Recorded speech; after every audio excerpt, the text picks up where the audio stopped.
Подожди, а ты в какую сторону выставил фильтр? Мне надо в сторону, чтобы выставить.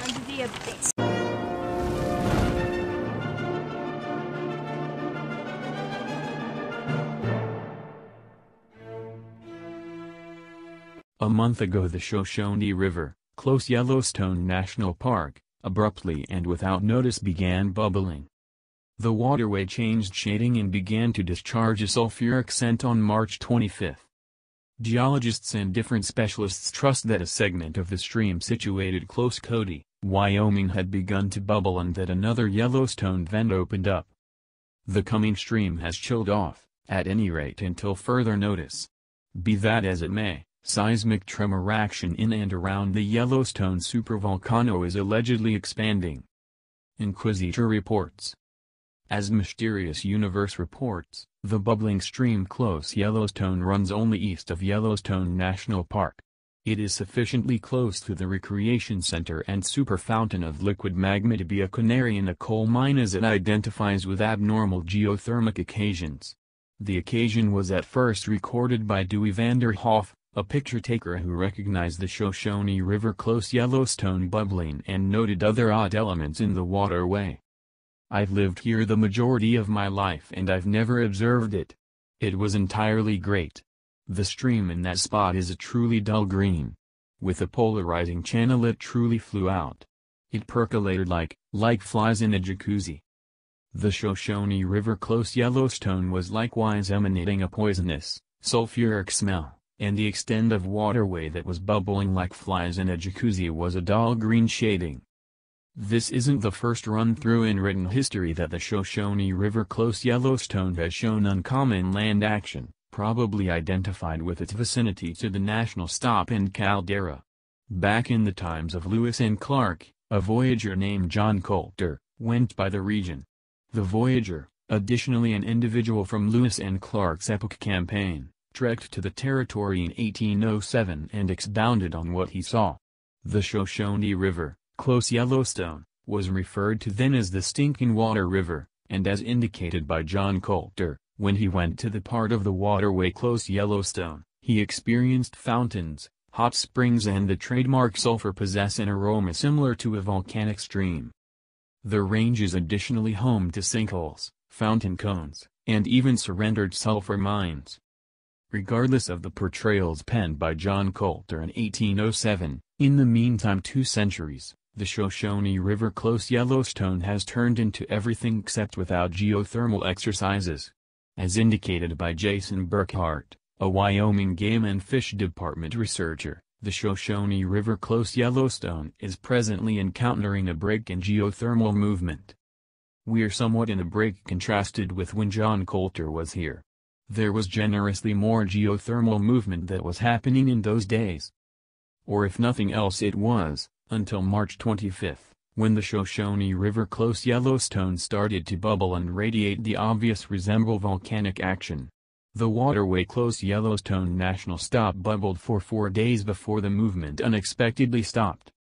The bubbling of the Shoshone River for 4 days in March wasn't the main late geothermal occasion in the waterway to provoke the consideration of geologists. Late action in and around the zone of the waterway close Yellowstone has purportedly sufficiently discharged hydrogen sulfide into the water to make a no-man's land spreading over 1.5 miles. The extent of stream is currently totally without angle because of what Burkhart alluded to as a compound boundary, which is blocking fish from entering. Some trust this to be an awful sign.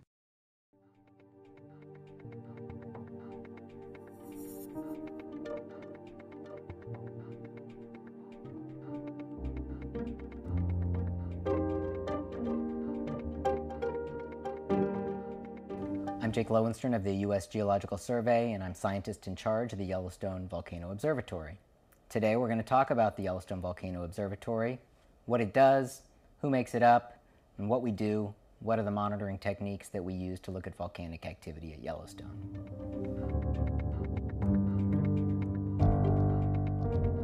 The Yellowstone Volcano Observatory is a virtual observatory. There is no building. We're a partnership of 3 different organizations. There's the USGS, my organization, which runs the volcano observatories. Then there's the University of Utah, and they run the seismic and ground deformation networks and are doing the geophysics involved with volcano monitoring. And finally, we have the land manager, Yellowstone National Park, and their group of scientists who are out looking at the hydrothermal activity and the other geological activity at Yellowstone.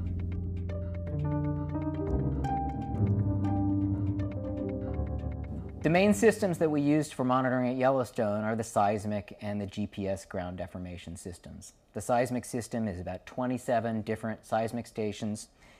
They are spread out all over Yellowstone, and they allow us to look at the size of earthquakes, the timing of earthquakes, and the magnitude, how big they are, how much energy they release. Beyond that, we have GPS stations, and the GPS stations are on very fixed monuments that are put into the ground, and they're averaging their location over many, many days and are taking data constantly. And that allows us to get very precise locations and to see how any spot on the ground is moving over time. And as with the result of having this technique, we can see that the ground at Yellowstone, for example, in this area right here, has moved about 20 centimeters or something around 12 inches upwards over the last 4.5 years.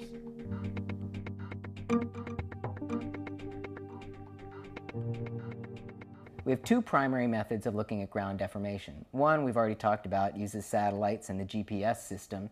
And there we can look at one point in space or one point on the ground and see how it moves over time. We have another technique that allows us to look at all of the ground surface at the same time, and that's called INSAR, or interferometric synthetic aperture radar. In this case, you get 2 radar images that are taken maybe a year apart. And you can't see what happened over that year, but you can see the amount of movement everywhere within the park over that 1-year time shift.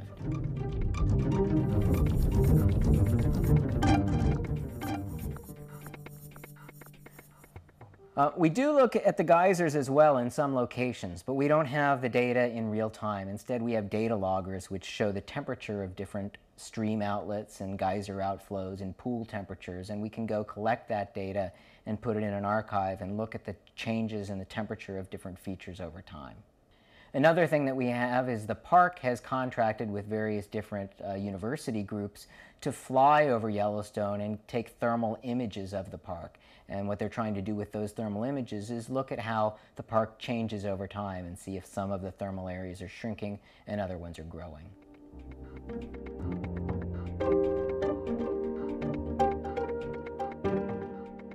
Ever since people started coming to Yellowstone, there have been lots of earthquakes. And ever since we started putting up a seismic network, we've seen that there's swarms. Sometimes there's a swarm every few months somewhere in the park. The biggest one that we know of was in 1985. There's been smaller ones since then.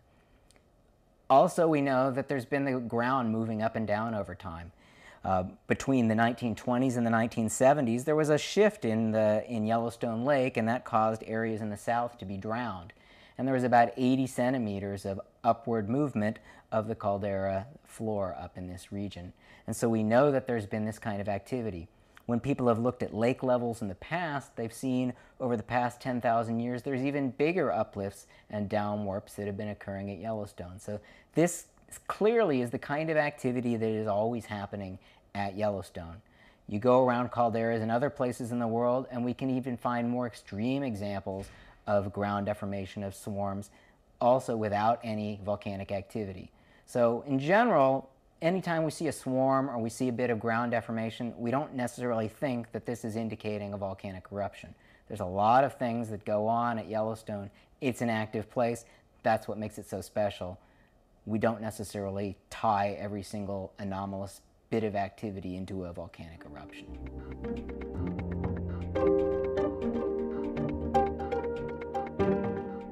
So YVO includes a couple different people working from the U.S. Geological Survey, a couple people working at Yellowstone National Park, and a group of people working at the University of Utah on the geophysical data, the seismic and GPS data.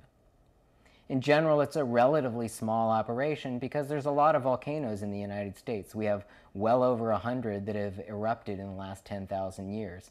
And so there's a lot of activity to watch. In Alaska, there are about 80 different volcanoes, and probably about a quarter of them have erupted in the last 50 to 100 years. So there's a lot that we need to look out for. Yellowstone is an important part of the volcano program, but it's not the only part. And so we also need to make sure that we have people out looking at the Cascades volcanoes in Washington, Oregon, and California, at the Long Valley Observatory, also in California, and then in Alaska and Hawaii. If you go to our website, which is volcanoes.usgs.gov/YVO, you'll see that we put out a monthly update, and that update summarizes everything that we've seen in terms of the ground deformation, in terms of earthquakes over that monthly period. Anytime anything else happens, there might be a hydrothermal explosion, there's a swarm of earthquakes, there's maybe faster ground motion, we'll put out an information release. And that information release will also get put right there on the front page of our website, and will provide information on what's happening right now. That all goes into an archive, so you can look back at the last 6 months or 9 months or eventually many, many years of information releases and monthly updates, and get a view of what's been happening at Yellowstone over time.